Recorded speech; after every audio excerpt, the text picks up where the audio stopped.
आपण पाहत आहात नॅशनल सर्कल न्यूज।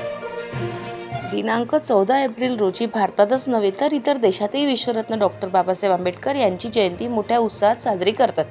चांदूर बाजार येथे दरवर्षीप्रमाणे शहरातील व सर्व बौद्ध बांधवांनी एकत्र येऊन डॉक्टर बाबासाहेब आंबेडकर यांच्या जयंतीनिमित्त भव्य दिव्य मिरवणुकीचे आयोजन करते।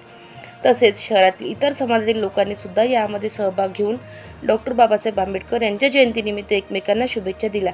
तर माडीपुरा येथील बांधवांनी ठिकठिकाणी पिण्याच्या पाण्याचे स्टॉल लावून दमलेल्या चिमुकल्यांची तहान भागवली। सिद्धार्थनगर पिंपळपुरा येथील तरुण युवकांनी मिरवणुकीची संपूर्ण जबाबदारी शिस्त पद्धतीने शेवटप्रमाणे पार पाडून शेवटी डॉक्टर बाबासाहेब आंबेडकर बाल उद्यान येथे बुद्ध वंदना घेऊन विश्वरत्न डॉक्टर बाबासाहेब आंबेडकर यांची जयंती साजरी करण्यात आली। नॅशनल सर्कल न्यूज संपादक प्रताप गवई।